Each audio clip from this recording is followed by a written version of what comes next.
Hébreux 11, le verset 1 à 6. Oui.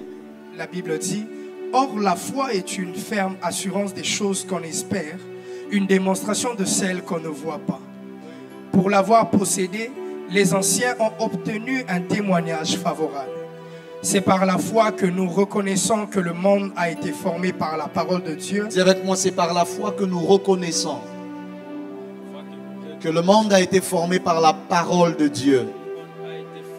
En sorte que ce qu'on voit n'a pas été fait des choses visibles. Continue. C'est par la foi qu'Abel offrit à Dieu un sacrifice plus excellent que celui de Caïn. Comment? C'est par elle qu'il fut déclaré juste, Dieu approuvant ses offrandes, et c'est par elle qu'il parle encore, quoique mort. C'est par elle qu'il parle encore, quoique mort. Est-ce que vraiment il faut parler de ces choses? Continue, continue. C'est par la foi qu'Enoch fut enlevé pour qu'il ne vit point la mort, Oui. et qu'il ne parut plus parce que Dieu l'avait enlevé. Oui. Car avant son enlèvement, il avait reçu le témoignage qu'il était agréable à Dieu. Oui. Or, sans la foi, il est impossible de lui être agréable. Écoute ça. Or, sans la foi, il est impossible de lui être agréable. Car il faut que celui qui s'approche de Dieu croit que Dieu existe et qu'il est le rémunérateur de ceux qui le cherchent. Acclame glorieusement la parole de Dieu. Assieds-toi là où tu es. Seigneur, merci pour ta grâce. Merci pour ce soir. Merci pour ce peuple. Je ne suis qu'un instrument entre tes mains.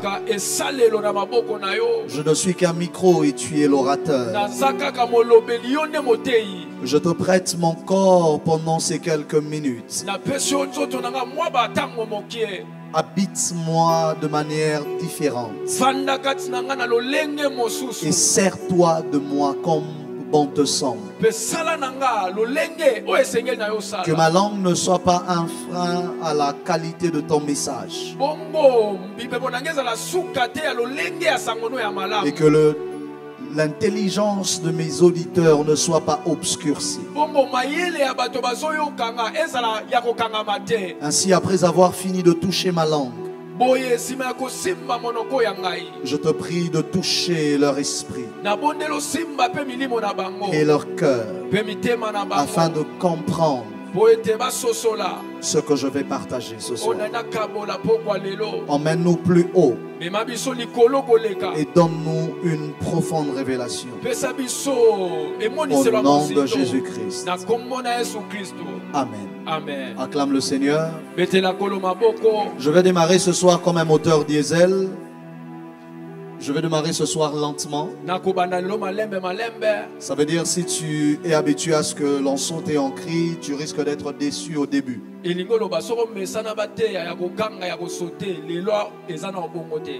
besoin que tu me prêtes ton attention et je te parlerai. Dis avec moi, avance prophète, et j'avance. Avance prophète. Dis avec moi, avance prophète, et j'avance. Avance prophète. Qui connaît la foi? Le grand thème qui nous a été donné, c'est mon âme a soif du Dieu vivant. Ça veut dire qu'il s'agit ici des hommes et des femmes qui décident d'aller à la recherche de Dieu. Il s'agit ici des hommes et des femmes qui décident d'aller pour trouver Dieu. Ça veut dire que c'est des hommes et des femmes qui veulent rencontrer Dieu. Mais lorsqu'un homme se décide d'aller à la recherche de Dieu, s'il n'a pas compris qu'est-ce qu'est la foi, il finira par être frustré dans sa recherche de Dieu. Frères et sœurs, la Bible est formelle. La Bible déclare de manière claire. Je vais commencer par le verset 6, puis je reviendrai au verset 3 et peut-être le verset 1er. La Bible dit que, or, sans la foi, il est impossible de lui être agréable. Ça veut dire que l'on n'est pas agréable à Dieu à cause des actes posés d'abord. On n'est pas agréable à Dieu parce que l'on a prié. On n'est pas agréable à Dieu parce que l'on a jeûné. On n'est pas agréable à Dieu parce qu'on a fui le péché. Ça veut dire je peux avoir tous ces ingrédients-là. Mais si je n'ai pas la foi, il est impossible de lui être agréable. Vous savez, il y a très peu de moments où la Bible emploie le mot impossible. Parce que la Bible se veut être un livre qui donne aux hommes des possibilités. La Bible se veut être un livre qui rend les choses possibles. La Bible se veut être un livre qui fait comprendre aux gens que rien n'est impossible. Mais pourtant elle vient et elle nous dit, oh, sans la foi, il est impossible de lui être agréable. Ça veut dire je peux être le plus moralement correct du monde. Mais si je n'ai pas la foi, je ne peux pas être agréable à Dieu. On n'est pas agréable à Dieu d'abord parce qu'on a fui l'impudicité. On n'est pas d'abord agréable à Dieu parce que l'on a prié. Mais parce que l'on croit. Je ne sais pas si quelqu'un est avec moi. Parce que l'on croit. Mais prophète, est-ce que c'est possible de prier sans avoir la foi? Oui, il existe plusieurs moteurs de la prière. Parmi les grands moteurs de la prière dans nos églises, il y a la peur. Les gens prient motivés par la peur. La peur du lendemain. La peur de l'échec. La peur de la maladie. La peur du célibat. La peur du danger. La peur des attaques. Il y a beaucoup de peurs que nous avons et que nous utilisons comme motivation de prière. Tu rêves au milieu de la nuit que tu es attaqué. Tu te réveilles et tu te mets à prier. Tu ne pries pas parce que tu as foi. Tu pries parce que tu as peur. C'est comme ça que quand tu n'avais pas peur, tu n'avais pas prié avant de dormir. C'est comme ça que tant que tu n'avais pas de problème, tu n'étais pas venu prier à l'église. Parce que beaucoup de nos prières sont motivées par la peur. Certaines de nos prières sont même motivées par le désespoir. Ça veut dire, je suis tellement désespéré.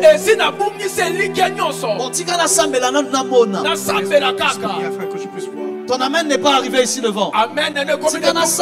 Nous qu'on vérifie. Frères et sœurs, l'un des grands moteurs que vous devez utiliser et le seul que vous devez utiliser pour la prière, c'est la foi. Or, sans la foi, il est impossible d'être agréable à Dieu. Ça veut dire que je ne plais pas à Dieu. Parce que je suis venu à l'église tous les jours. Si le fait que je sois venu à l'église n'était pas motivé par la foi, alors mon action de venir à l'église n'a pas d'impact dans le cœur de Dieu. Mais si c'est la foi qui pousse chacune de mes actions, alors je suis agréable à Dieu. Voilà pourquoi il ne s'agit plus ici des œuvres de la loi. Il s'agit des œuvres de la foi. Les œuvres de la loi sont celles que l'on fait parce qu'on nous a imposé cela. Les œuvres de la foi sont celles que l'on fait parce que l'on croit. C'est comme ça que tout Hébreu ne parle pas des gens à qui on a imposé des choses. Hébreu 11 ne parle pas des gens à qui on a donné une loi et qui ont fait des choses parce qu'on leur avait imposé une loi. Mais Hébreu 11 parle des gens qui ont fait des choses parce qu'ils avaient cru. C'est par la foi que, c'est par la foi que, c'est par la foi que, c'est par la foi que, c'est par la foi que Abel, que Abraham, que Agar, que tous, on parle de c'est par la foi. Et puis il dit, c'est par la foi. Sans la foi, il est impossible de lui être agréable. Car il faut que celui qui s'approche de Dieu croit que Dieu existe. Pourquoi la foi? Parce qu'à quel moment tu viens prier, si tu ne peux pas croire que Dieu existe? Si nous sommes ici réunis, c'est parce que nous croyons que dans tous les mots que nous sommes en train de dire, il y a quelqu'un qui les écoute. Ça veut dire, le prérequis de la prière, c'est que je dois d'abord croire que Dieu existe. Si je ne crois pas qu'il existe, je ne prierai pas, parce que j'aurai l'impression de me parler à moi-même. Ça veut dire, ça commence d'abord par le fait que je crois qu'il y a quelqu'un qui m'écoute. Il y a quelqu'un qui contrôle toutes choses et qui est prédisposé à écouter ce que je dis. Ça veut dire que tu dois te remettre en question. Vous savez, quand je dis ces choses, les gens ont l'impression de se dire, mais pourquoi le prophète nous parle de ces choses? Il y a des gens qui prient qui ne croient pas que Dieu existe. Parce que si tu croyais que Dieu existe, tu ne t'inquiéterais plus après avoir prié. Si tu croyais que Dieu existe, tu ne prierais pas en faisant des blagues. Parce que tu saurais qu'il y a quelqu'un à l'autre bout du fil qui écoute. Il faut que celui qui s'approche de Dieu, si c'est Paul qui a écrit, ça n'a pas de sens. Comment tu dis que celui qui s'approche de Dieu, mais tu dis croire que Dieu existe? Ça veut dire que c'est possible de s'approcher alors qu'on ne croit pas. Il faut que celui qui s'approche croit que Dieu existe. Ça n'a pas de sens. Il devrait dire, si quelqu'un un jour croit que Dieu existe, c'est à partir de ce moment qu'il décidera de s'approcher. Mais lui il dit, il faut que celui qui s'approche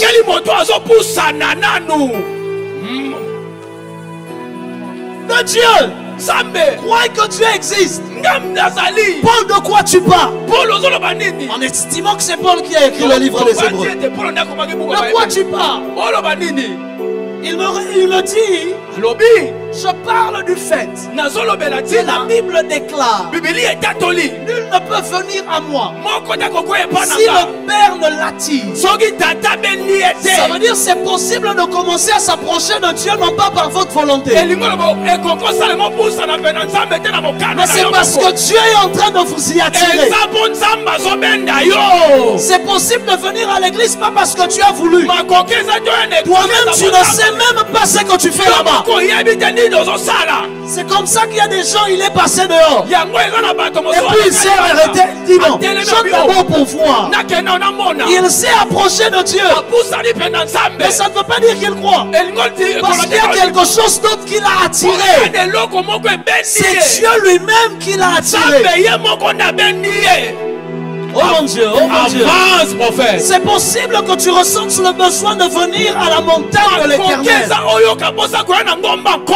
Mais parce que tu, non pas parce que tu l'as vraiment décidé, mais parce que quelqu'un t'a attiré. La Bible ne dit-elle pas qu'il est celui qui donne le vouloir et le faire? Ça veut dire qu'en réalité, c'est possible que quelqu'un soit en train de faire des choses qu'il ne comprend pas. Prophète, de quoi tu parles? La Bible déclare que Philippe rencontre un homme du nom de qu'on a appelé l'eunuque éthiopien. La Bible déclare qu'il lisait le livre du prophète Ésaïe. Philippe lui pose la question: comprends-tu ce que tu lis? Il lui dit: je ne comprends pas. La question c'est: pourquoi tu lis si tu ne comprends pas? Ça veut dire moi-même j'ai ouvert ce truc, je ne sais même pas qu'est-ce qui m'a poussé à l'ouvrir. Parce que Dieu est en train de l'attirer. C'est Dieu qui est en train de l'attirer. Non pas parce que lui l'a choisi. La preuve en eux, c'est qu'il s'acharne à lire un truc qu'il ne comprend pas. C'est comme ça, il y a des gens, ils viennent en brèche, ils comprennent la naïe. Mais le dimanche prochain, il est encore venu à l'église. Parce que ce n'est pas lui. C'est Dieu qui est en train de l'attirer. Mais maintenant, il dit: il faut que celui qui s'approche de Dieu que Dieu existe. Ça c'est le numéro 1. Touche le voisin, dis-lui: Dieu existe. Ce voisin-là ne t'aime pas beaucoup, change de voisin. Dis à l'autre voisin: Dieu existe. Je sais que ça semble bizarre. Je sais que tu ne l'as jamais vu. Je sais que peut-être tu ne l'as jamais senti. Je sais que peut-être tu t'es posé la question ce matin: est-ce que Dieu voit vraiment? Est-ce que Dieu existe vraiment au Congo? Avec tout ce qu'on est en train de vivre, je sais que parfois ça semble être bizarre parce que tu as l'impression que tout le monde décide. Tu n'as pas l'impression qu'il y a quelqu'un qui contrôle toutes choses. Je sais que parfois tu doutes de cela. Je suis venu te dire: Dieu existe. Amen. C'est avec moi, Dieu existe. Il faut que celui qui s'approche de Dieu croit que Dieu existe et qu'il est le rémunérateur de ceux qui le cherchent. Ça veut dire, une fois que je crois que Dieu existe, ce n'est pas suffisant. Parce que je peux croire en un Dieu qui existe mais qui n'en a que faire de ceux qui le cherchent.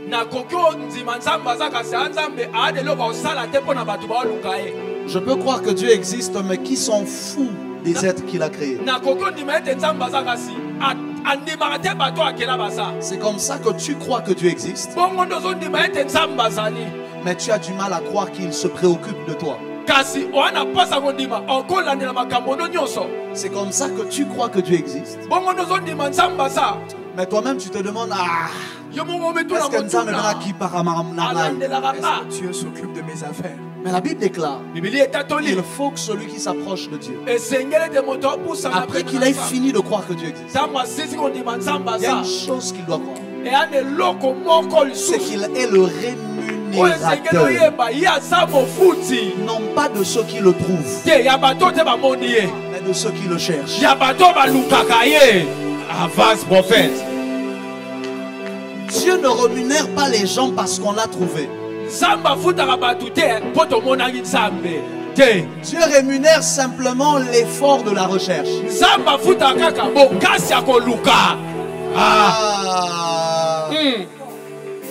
Ça veut dire que les gens peuvent avoir l'impression que tu n'as pas trouvé Dieu. Mais ils ne comprennent pas pourquoi ils voient certaines rémunérations dans ta vie. Toi-même, tu peux avoir l'impression que tu n'as pas trouvé Dieu. Dieu te dit, je ne rémunère pas la trouvaille.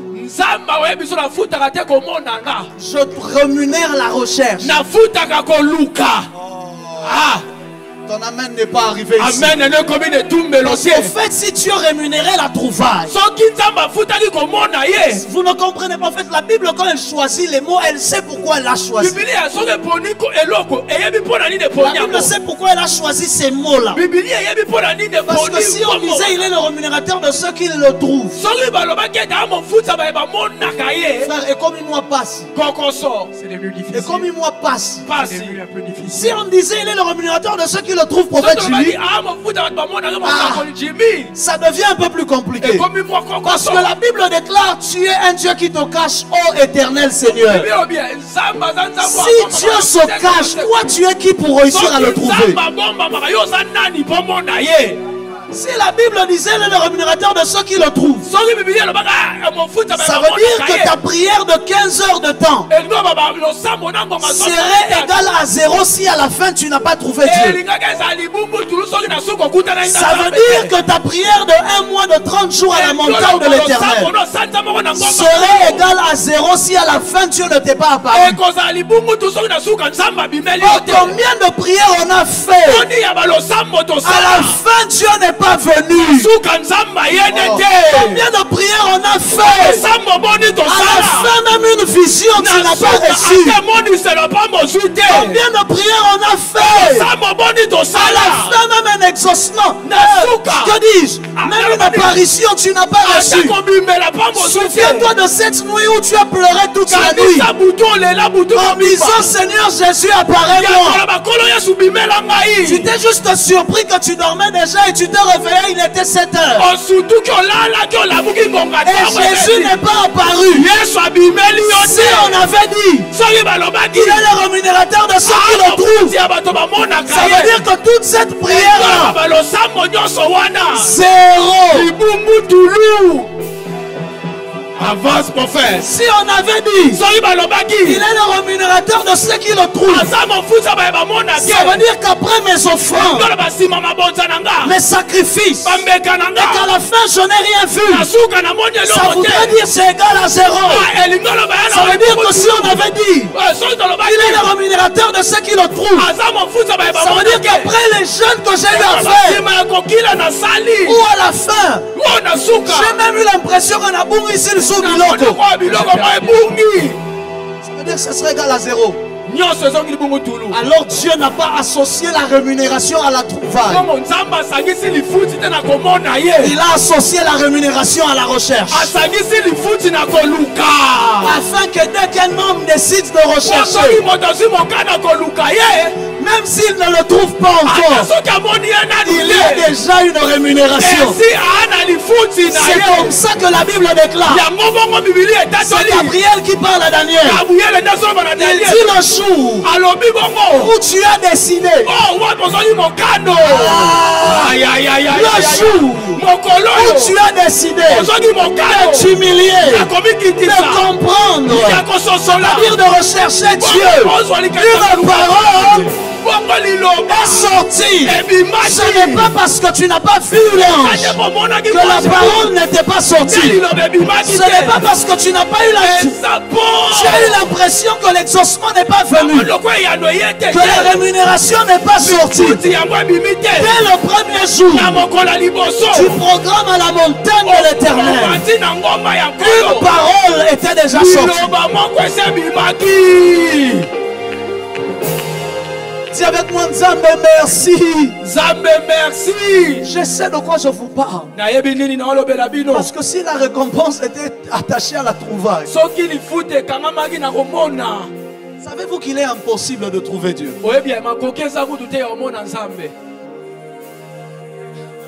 Il n'existe aucun moyen pour un homme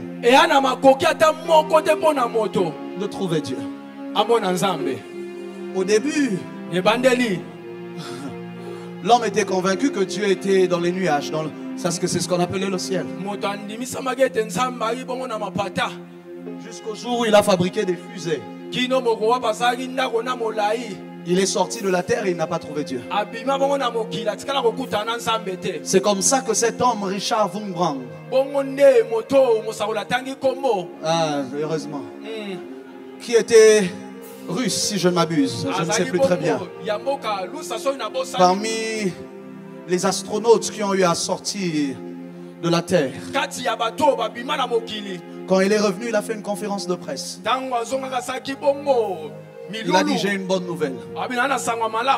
Je suis allé au ciel et je n'ai pas vu Dieu. Dieu n'existe pas.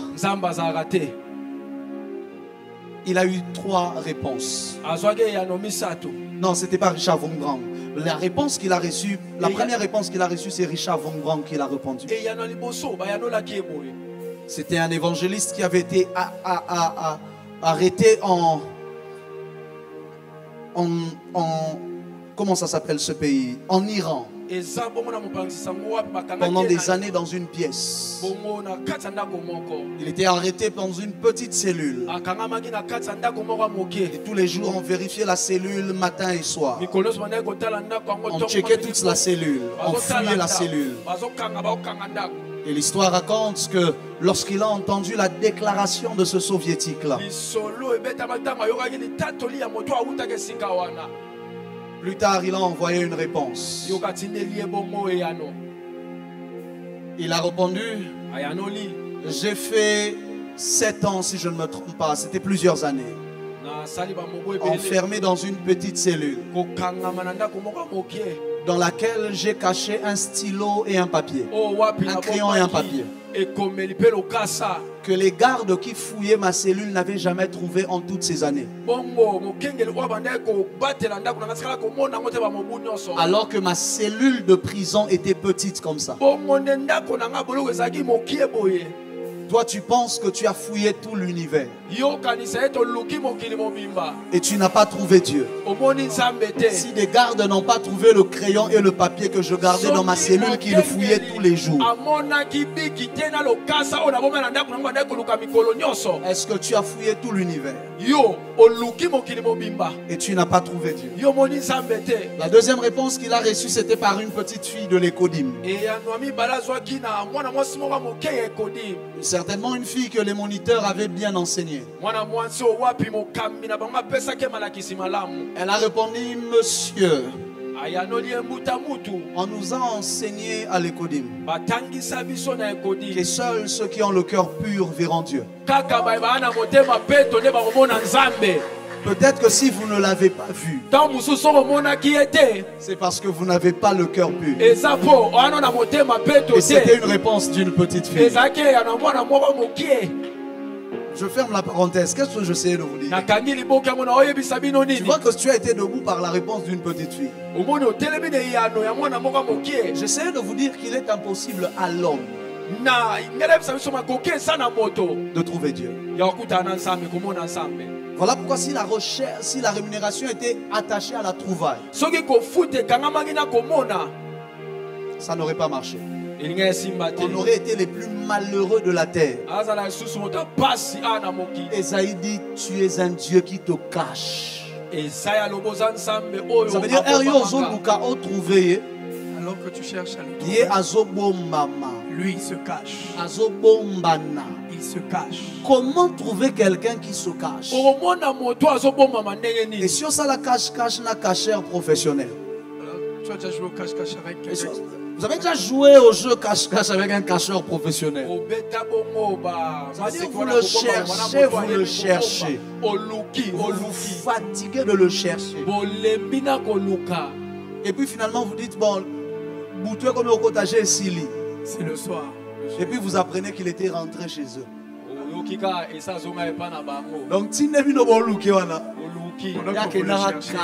il était déjà rentré. Nous, ça nous est déjà arrivé. Vous avez passé la journée en train de chercher. Il était parti depuis longtemps. Si c'est aussi difficile de trouver un homme, C'est absurde de croire que par vos efforts, vous pouvez trouver Dieu. C'est la plus grande folie de croire que vous pouvez trouver Dieu.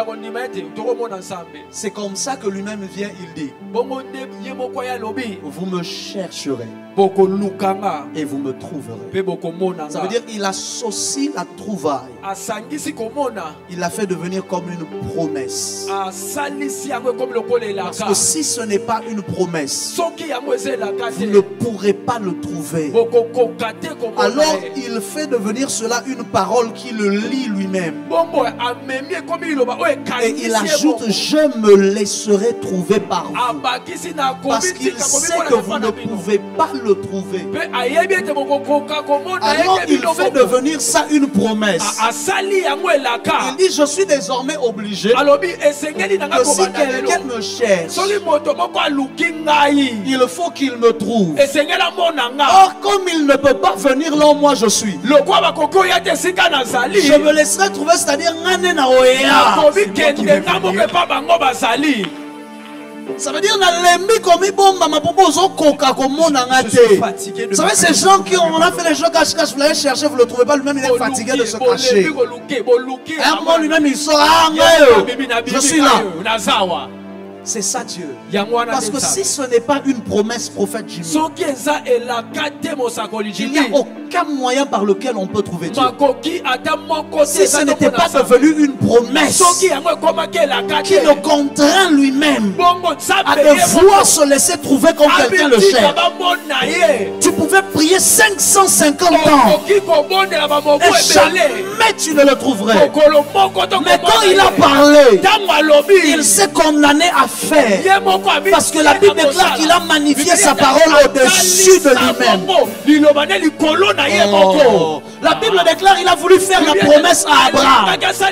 Il a regardé à gauche et à droite. Et on dit normalement quand on jure par un plus grand que nous. Mais le problème c'est que quand lui il veut jurer, il n'y a personne qui est plus grand que lui. Il a dit à Abraham: je le jure par moi-même.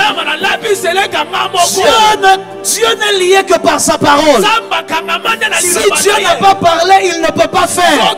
Voilà pourquoi tu ne peux pas chercher Dieu en dehors de sa parole.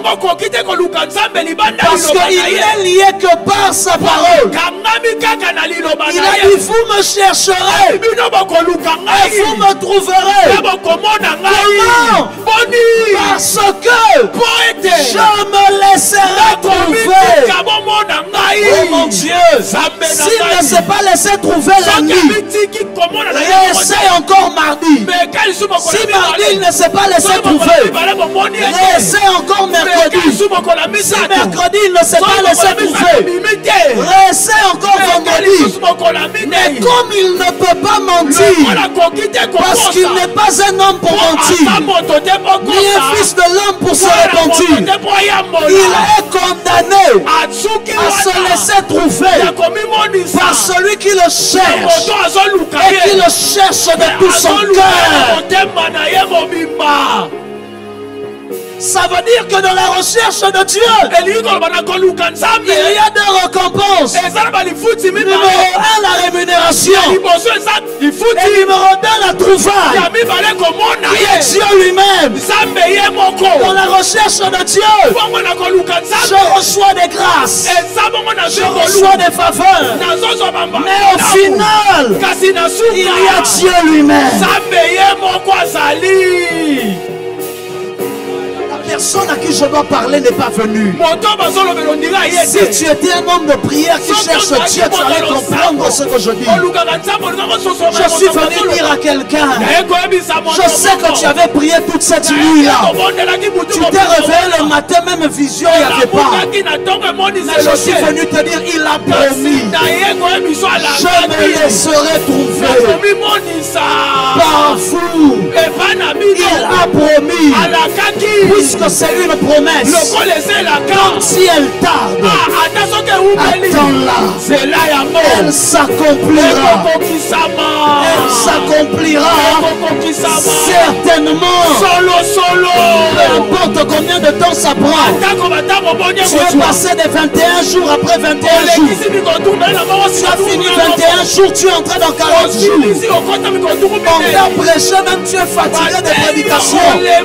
Frères et sœurs, il y aura un jour où tu ne t'y attendras pas. Et où le Dieu qui se cachait, où le Dieu qui se cachait va juste décider de se laisser trouver. Oh mon Dieu, mon Dieu, mon Dieu. Je sais de quoi je parle. J'ai passé des nuits entières à chercher Dieu jusqu'à tomber évanoui. Mais après il n'y avait rien. À chercher Dieu jusqu'à avoir faim et vomir. Parce que l'estomac ne supporte plus. Mais à la fin il n'y avait rien. Et un jour, je venais d'un programme.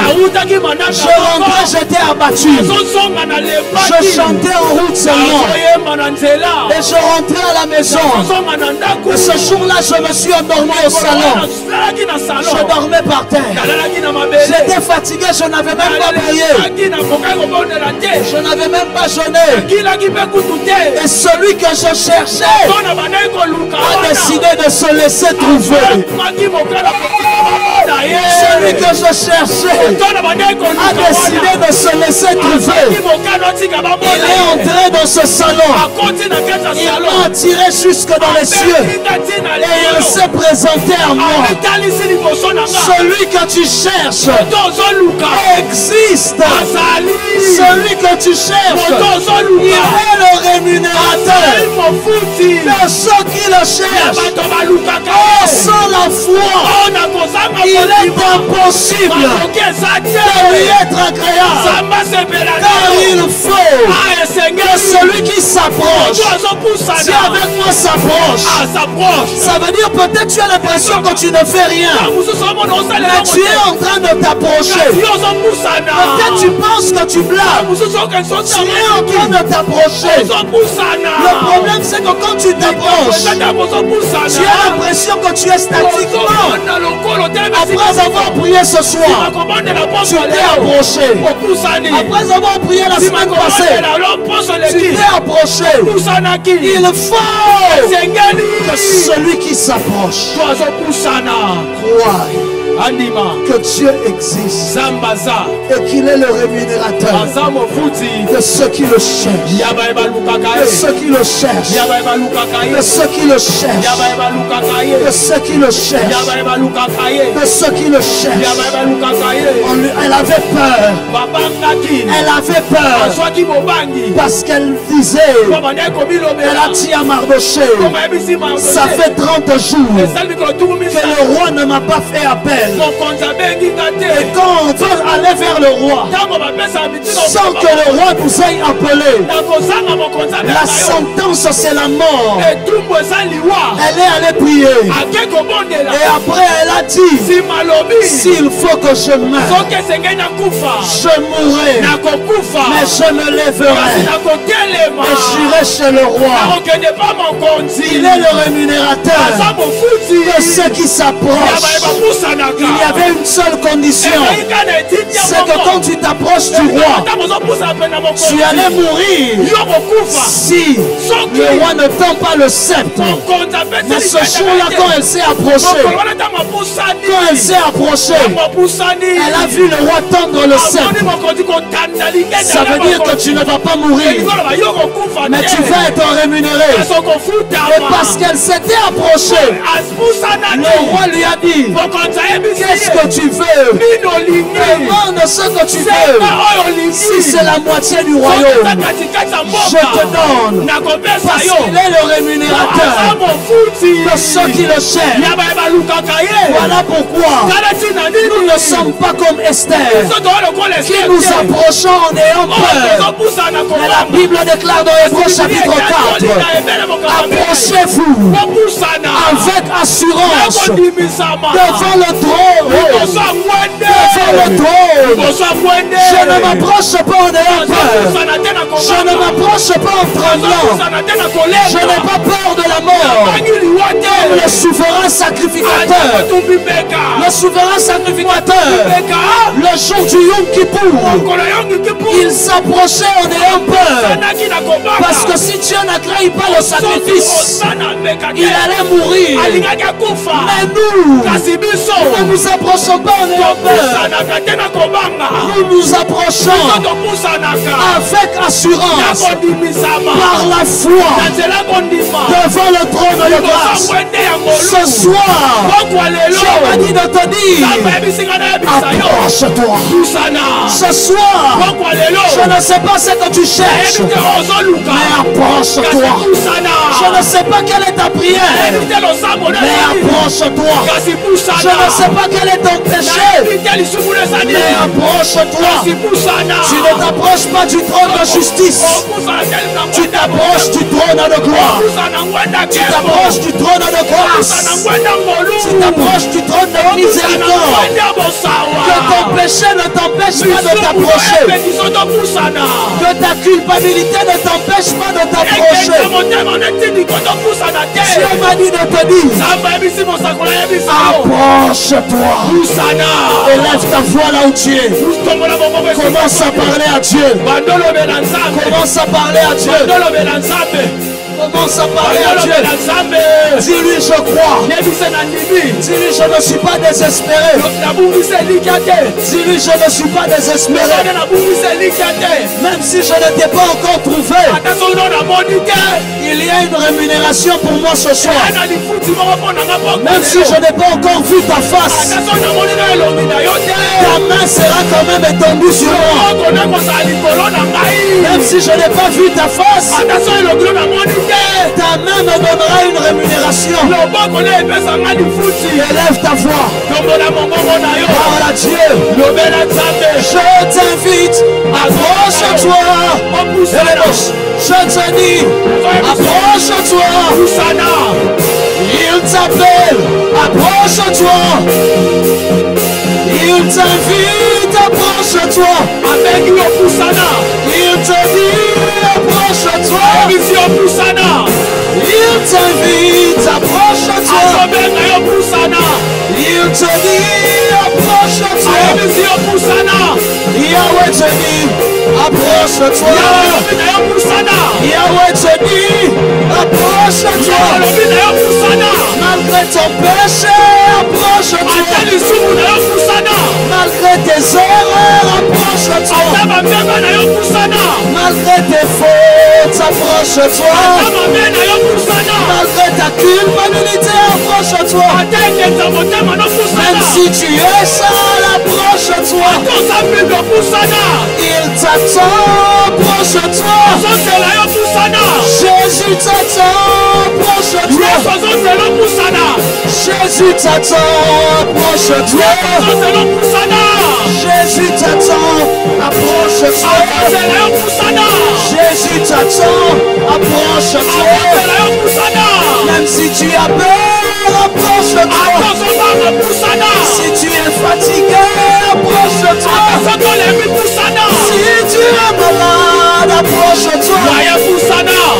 Jésus t'attend, approche-toi. Il t'attend, approche-toi.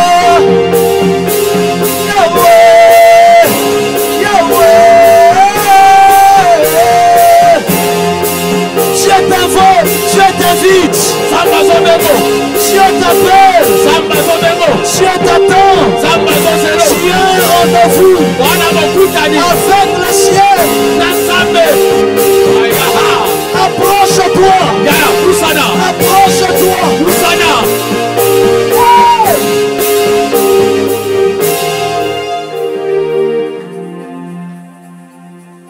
Il t'invite, approche-toi. Jésus te dit, approche-toi. Malgré tes erreurs, approche-toi. Malgré tes fautes, approche-toi. Même si tu es coupable, approche-toi. Il a dit, venez à moi, vous tous qui êtes fatigués et chargés, j'ai le repos.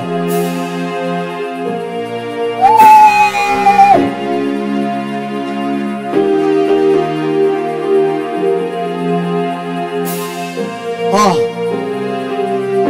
Oh.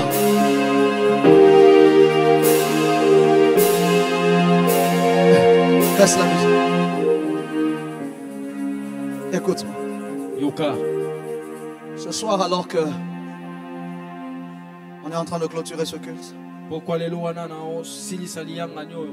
la voix de Dieu vient de parler à mon cœur. Je lance un appel ce soir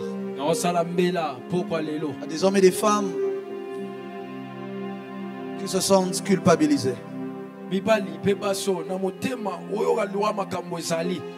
à cause d'un péché qui pèse dans ton cœur, à cause de quelque chose que tu as l'impression qui te sépare de Dieu. Quand tu penses, tu as l'impression que Dieu est en colère contre toi. Tu sens qu'il y a des choses qui sont devenues des pesanteurs dans ta vie et qui te gardent loin de Dieu. Tu viens à l'église, tu es venu depuis le premier jour de ce séminaire. Mais dans ton cœur, tu sens que tu es loin. Dieu m'a dit de venir te chercher ce soir. Et Dieu m'a dit de venir te dire approche-toi. La culpabilité a commencé à peser dans ton cœur à cause de quelque chose que tu avais fait. Un péché qui ne cesse de se répéter encore et encore. Ça commence à te ravir ta vie de prière. Tu n'arrives même plus à bien servir Dieu. Tu as honte. Une honte intérieure quand tu viens à l'église. Tu as peur même quand on commence parfois à prophétiser parce que tu te dis hey, si on parle de moi. Dieu m'a dit de te dire ce soir, approche-toi. Je lance cet appel. Partout où tu es, tu sais que c'est à toi que je parle. Cours vite, quitte ta place. Viens ici devant, je vais prier avec toi. Protocole, aide-moi à créer de l'espace. Cours vite, cours vite, cours vite. L'esprit et l'épouse disent viens. L'esprit et l'épouse disent viens. Tu veux renouer ta relation avec Dieu. Tu veux restaurer ta marche avec Dieu. Même ta foi a commencé à être volée par cette culpabilité. Cet avortement que tu as eu à faire il y a quelques années continue de peser dans ton cœur. Il y a quelque chose qui pèse en toi. À chaque fois que tu veux prier, Satan commence à te rappeler ton erreur, te rappeler ton péché. Prenez votre chemin, venez, venez, venez de ce côté-ci. Venez vers ma gauche, venez vers ma gauche. À chaque fois que tu commences à prier, Satan te dit toi aussi vraiment. Toi aussi tu veux parler. Les chrétiens m'ont parlé, toi aussi tu es chrétien. Malgré que tu sers Dieu, peut-être même ici à l'église, mais tu sais qu'il y a quelque chose. Il y a des choses qui pèsent dans ton cœur. Dieu m'a dit de te dire viens tel que tu es. Il m'a dit de te dire il te connaît. Je sais qu'il y en a encore beaucoup. Je te donne 10 dernières secondes. Oublie le voisin. Oublie le voisin, la voisine. Ne dis pas le prophète me connaît. Le prophète Jimmy me voit servir. S'il me voit venir, qu'est-ce qu'il va dire? Viens, viens, viens. C'est à toi que je parle. Ne dis pas maman mobimba boy. Oui, tu sais qu'il y a quelque chose qui pèse. Quitte de ta place. Je te donne 10 dernières secondes. 10, 9, 8, 7, 6, 5, 4, 4. Quitte, viens vite. Cours vite. 3, 2, 1, 0. Je veux que vous tous qui êtes venus ici devant, s'il vous plaît, agenouillez-vous avec moi. Je ne suis pas devant parce que je suis meilleur que vous.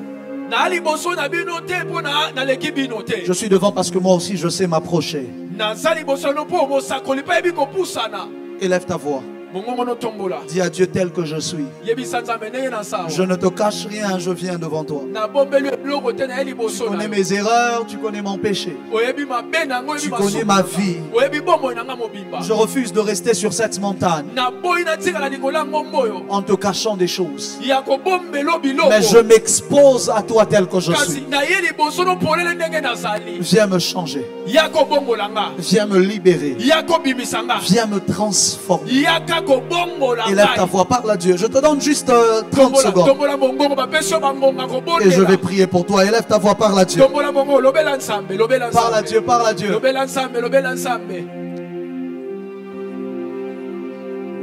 Parle à Dieu, parle à Dieu.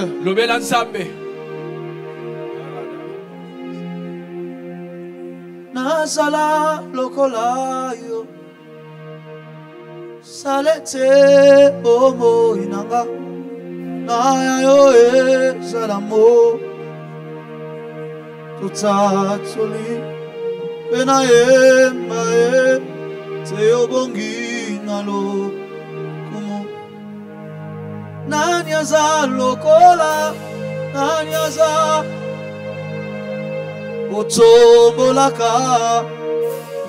est-ce que toute l'église peut être debout? À part ceux qui sont devant ici avec moi. Oh.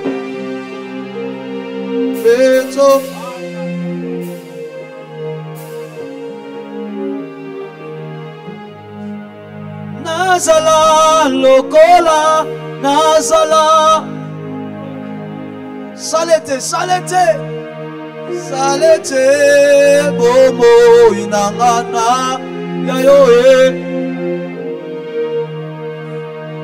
natatula inaye. Levez légèrement les mains, je vais prier pour vous.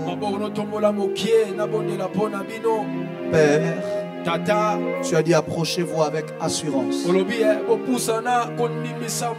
devant le trône de grâce. J'en appelle à ta grâce maintenant. Seigneur, ne les traite pas selon ta justice. Traite-les selon ta grâce. Laisse qu'Éternel Dieu, que tous ceux qui les retenaient soit complètement brisé au nom de Jésus. Que les chaînes de ce péché, les racines de cette iniquité soient détruites au nom de Jésus-Christ. Je déclare et je décrète au nom de Jésus qu'une nouvelle vie commence dans leur cœur.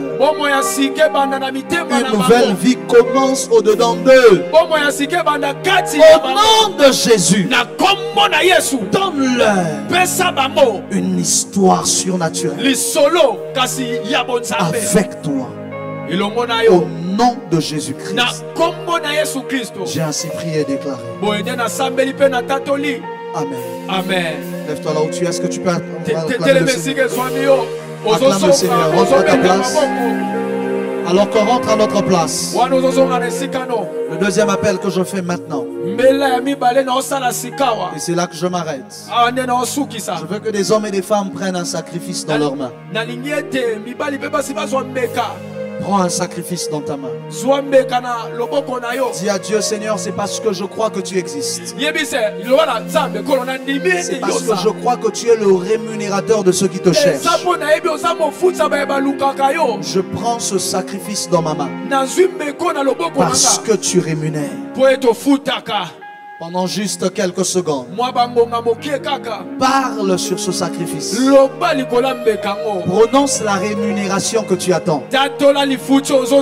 Prononce la rémunération que tu attends. Ne regarde pas le voisin, c'est quelque chose de spirituel que tu fais maintenant. Prononce la rémunération que tu attends. Déplace-toi avec cela rapidement. Et dépose dans le panier le plus proche. Déplace-toi avec cela rapidement, rapidement. Déplace-toi avec cela rapidement. Rapidement, rapidement, déplace-toi. Déplace-toi, déplace-toi. Viens rapidement, fraye ton chemin.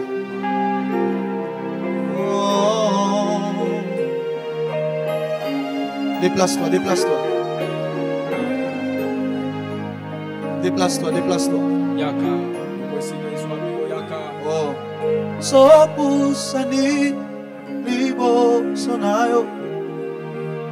Déplace-toi avec cela, déplace-toi avec cela. Prends ton sacrifice, prends le sacrifice que tu as.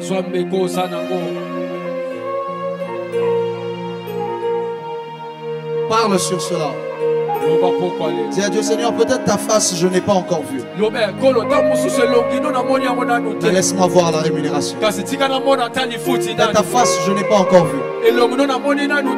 Mais laisse-moi recevoir la rémunération. La rémunération. Parle à Dieu. Parle à Dieu. Parle à Dieu.